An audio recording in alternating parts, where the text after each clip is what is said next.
بەڵێ بەڕێستان دەچمەلەی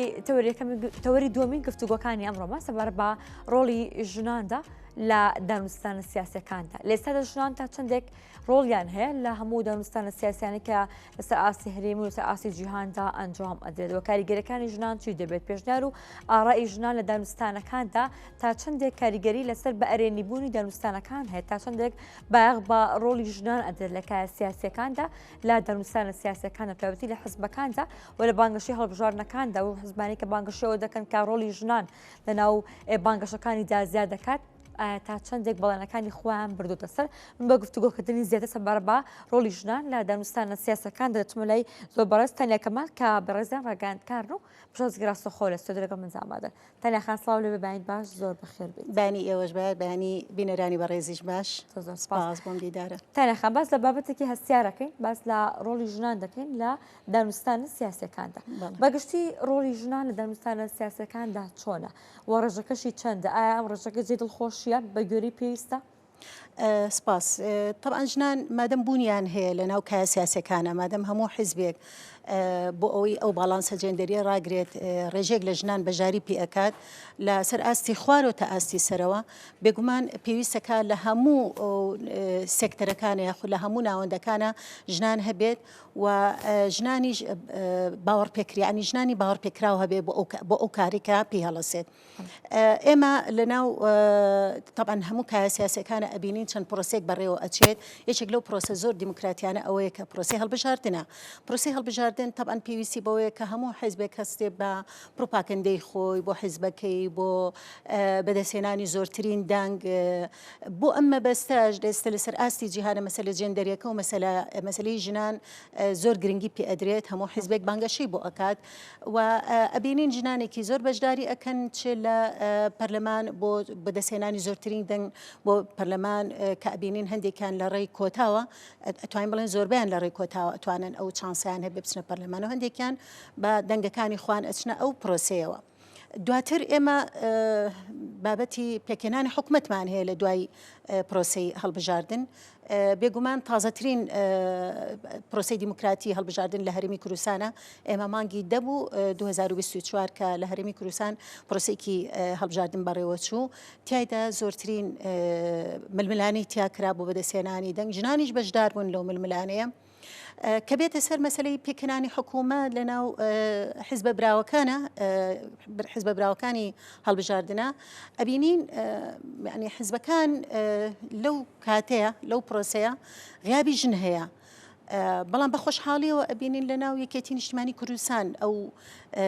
بابەتە گرنگی پێ ئەدرێت. ئێستا لە دانوستانەکانە ئەبینین ژنان بەشدارن لە بڕیارە سیاسیەکانە، لە بڕیاری شارە نووسازە کە ئەویش بڕیاری دروستکردنی حکوومەتە بۆ دانیشتوان و بۆ هەوڵاتیانی هەرێمی کوردستان. بوونی ژن لەو شوێنەیە بەڕاستی گرنگی و باخی زۆری هەیە، لەبەر ئەوەی ژنان ئێمە ئەزانین توانایەکی مەعریفی یاخود توانایەکی جیاوازتریان هەیە لە بیرکردنەوە لەگەڵ پیاوانە لەسەر ئاستی باڵا. کاتە ڕۆڵی ژنان چۆن هەڵدەستەنگێن لە دانوستانە سیاسەکاندا؟ شازی بەشداریکردنی ژنان لە دانوستانەکاندا چۆنە؟ خۆی لە هەموو شوێنێکە لە هەموو پرۆسەیەکە پێویستی بە هەردوو ڕەگەزەکە هەیە بۆ بیرکردنەوە بۆ بڕیاردان. ژنان لە بوونیان لە مەسلەی دانوستان یاخود لە بڕیاردان لەسەر پرۆسەی گەورە چارە نووساز بۆ دەوڵەت و بۆ حکوومەت و بۆ هاوڵاتیان پێویست ئەکات بۆ پێویستەکە ژنان بەشدار بن، لەبەرەوەی ژنان بیرکردنەوەیەکی لە هەندێک کاتە جیاوازتریان هەیە لە پیاو. هەندێک ئایدیا هەیە لە ناو ژنانە پیاوان کەمتر هەستی پێ ئەەکەن. ئەمە خەسڵەتێکی ئیلاهیە کە خوا خۆی ئەم خەسڵەتانەی داوە بەژن. بۆ نمونە هەندێک بڕیار دەرئەچێ لە دروستکردنی یاخود لە دانانی تەخسیسکردنی هەندێک بڕەپارە لە ناو حکوومەتە بۆ نمونە بۆ نەخۆشیەکان، بۆ مناڵ، بۆ هەندێک پرۆسەی ژنان ژنان بۆ ئەوانە سێرێکی ئەگەر بێت و ژنان لەوێنە ئەوان زیاتر هەستی پێ ئەەکەن بۆ پرۆسانەوە کو لە پیاو ئێمە هەمومان ئەزانێ ناو خێزانەکانیشە هەندێک پرۆسە هەیە هەندێک بابەت هەیە ژنان زیاتر خەمیانەوە کو لە پیاو زیاتر هەستی پێەکەن پیاو زۆرتر بیری لای شتا مەسەن بۆ نمونە ئەسکەری و سەربازی و ئەوانەیە بەڵام مەسەلە ینی مەسەلە مەدەنیەکان یاخو مەسلەکانی تر خزمەت گوزاریەکان ئەوانە ژنان زیاتر هەستی پێ ئەەکەن بۆیە بوونی ژن لە بڕیارە چارەنووسسازەکانە لە ناوەندەکانی بڕیارە زۆر گرنگە چ لە ناو ڕیزەکانی پارت و حیزب سیاسەکانە چ لە ناو حکوومەت و دەسەڵاتە تەشریع و تەنفیزیەکانە. استراتیژەکانی بەهێزکردنی ژنان لە ناو پێگە سیاسەکان لە ناو دەنووسستانە سیاسەکاندا چی؟ خۆی بتوانێت کە پێگەی ژنان یاخۆ بەشداری ژنان لە ناو دەنووسستانە سیاسەکاندا لە ناو پێگە سیاسەکاندا زیاد بکەین. ئێمە هەرێمی کوردستان بەڕاستی شتێکی پێوترە کۆتا بڕیاری کۆتامان هەیە ئەو قرارە کە دەرچووە بە خۆشحاڵی شتێکی باشە ئەتوانین بڵێن ئەمە هەندێک لە ڕێگریەکان کەمەکاتەوە چونکە تۆ بتێنێتەوە ئێمە لە کۆمەلگەیەکان کولتوری تا ڕادێک ئەو مەسلەی پیاو سالاری و ئەوانە ئێشتا هەر ماوە ئەمەش ڕنگدانەوەی داوەتەوە بۆ ناو دەسەڵاتەکان دەسەڵاتی حکومی حزبی بەڵام ئەو بڕیاری کۆتایە باشە هەتا ڕادەیەک دەرفەتێکی داوە بەژن کە بەشدار بێ لەلایەکی ترەوە ژنان خۆشیان ئەبێت ئیش لەسەر خۆیان بکەن کە بتوانن خۆیان بتوانای خۆیان بچنە ئەو ئاستی کە پێویستە کات کە ئاستی باڵایە لە ناو پارت و لایەنە سیاسەکانە لە ناو حکوومەتا بێ لە هەر شوێنێکی ترابێ کە خاوەنی هێز و دەسەڵات بێ. بۆ یەک مەسلەکە دوولایەنە لایەنێکیان ئەکەوێتەوە سەر ئەو دەستگا و ناوەندانەی کە چۆن ڕێگە بدات کە ئەو ژێرانە چۆن ئەرزیەتەکە یاخۆ زەمینە سازی بکات بۆ ئەو حاڵەتە و لایەنێکیشی ئەکەوێتەوە خودی ژنەکە ئەکەوێتەوە سەر خودی ژنەکە خۆی ئەتوانێت چۆن ئیش لەسەر خۆیەکە چۆن وەکو لایەنە مەعریفی وەکو لایەنە دیبلۆماسیەکانی وەکو لایەنی بڕوانامە هەموو لایەنەکانی تر کە ئەبێت ژنان خۆیان ئامادە بکەن بۆ ئەوی کەچنە ئەو شوێنەوە کەسێک بن ئێمە دائیمەن ئەڵێن ئێمە ژنێکمان ناوێ ئاکتێکمان بۆ بکات لە ناو کارە سیاسەکانە ئەمانەوەی ژنێک بێت بەشداری ڕاستەقینە بیاخود هاوبەش بێت لە هەموو ئەو پرسانی کە لە ناو حکوومەت و دەسەڵاتە هەیە یعنی ژن نابێت تەنها بەشدارێکی ئاسایی هەبێت ئەبێت هاوبەشیەکی پرۆسەکە بێت کە پرۆسەکە بەهی خۆی بزانێت پرۆسی نیشتیمانیە پرۆسی نەتەوایەتیە پرۆسی خزمەت گوزاریە ئەبێت ئەم پرۆسێ بەهی خۆی بزانێت لە کاتێکا کە ئەو بەهی خۆی زانی کە هاوبەش بوو بۆ ئەو مەسەلەیە خۆی ئەزانێت چۆن خۆی بۆ ئامادە ئەکات و چۆن داکۆکی لە مەسەلەکە ئەکات بۆیە ئێمە دوولایەنە چەند مەسەلەن زەمینە سازیش بکرێت بۆ بەشداریکردنی ژنان بۆ ئەوی بێنە پێشەوە بەڵام ئەگەر بێت و ژن خۆی ئامادە نەبێ ئەگەر ژنەکە خۆی توانا و کارامەیی تیانە بێ سەرکەوتوو نابێ لەو شوێنە. بەڵێ دەنەخان فاکتەرەکانی بەشداریکردنی ژنان لە کای سیاسەکاندا چین و فاکتەرێکیش کاریگەری دەبێت لەسەر بەشداری نەکردنی ژنان یاخود ڕێگریکردن لە بەشداریکردنی ژنان لە دەنووسانە سیاسەکاندا لە پرسە سیاسەکاندا لە پێگە سیاسەکاندا. سەیری ئێستا ئێمە بە چەند قۆناغێکا تێپەڕین هەندێک قۆناغمان بە سەرکەوتوی تێپەڕان و هەرچەند قۆناغەکان قورس بوون بۆ تێپەڕاندنی بەڵام باش بوو بۆ نمونە لە سەرەتاتا لە دوای کۆتایی هاتنی شۆڕشی چەکداری شۆڕشی مەدەنی دەستی پێکرد لە هەرێمی باشووری کوردستان و لە هەرێمی کوردستان و ئێمە ئەو قۆناغەمان بە باشی تێپەڕان توانیمان ژنانێکی زۆر بەشدار بن لە بێنە دەرەوە بەشداری ناو کۆمەلگا بن بەژاری ناو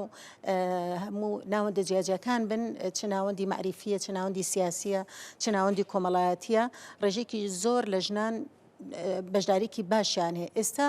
هاتوونێتە قۆناغی ئەوەی کە چۆن بتوانن ئەوان ببن بە کەسێکی کاریگەر لە کۆمەلگایە فاکتەرەکان طبعاً زۆرن یەکێک لەو فاکتەرانە مەسەلەی کولتوری ناو کوردەواری ئێمە هەرچەند ئێمە دائیمەن باز لەوە ئەکەن زۆر کولتوری باشمان هەیە کولتوری جوانمان هەیە لە ناو کوردەوارە بەڵام بۆ بەشداریکردنی ژنان لەسەر ئاستی باڵا تۆزێک یعنی هەتا ئێستا ئەو فکرە هەیە لە ناو خەڵکا کە ژن متمانە پێکراو نییە بۆ بەسەلی بەدەستێنانی دەسەڵاتی ڕەها یاخود دەسەڵاتی باڵا ببوورە دەسەڵاتی باڵا بۆیە ئەبێ ئەو فکرە دروست بێ لە ناو کۆمەڵگەی ئێمە یەکێک لە فاکتەرەکان کولتوری یەکێک لە فاکتەرەکان ئەوەیە جێبەجێنەکردنی یاساکان ئێمە یاسامان هەیە هەرچەند ئێمە هەندێک بۆشایی یاساییشمان هەیە بەڵام یاسامان هەیە یاسای زۆر جوانمان هەیە بەڵام لەبەر ئەوەی کە جێبەجێنەکردنی یاساکان لە هەندێک شوێنە ئەبێتە هۆی هۆکارێک بۆ ئەوەی کە ژنان نەتوانن وەکو پێویست لە شوێنە باڵاکان تەنەخانوەکو دو پرسیار لە ئێستادا ڕێژەی بەشداریکردنی ژنان لە کار سیاسەکاندا دەنووسانە سیاسەکاندا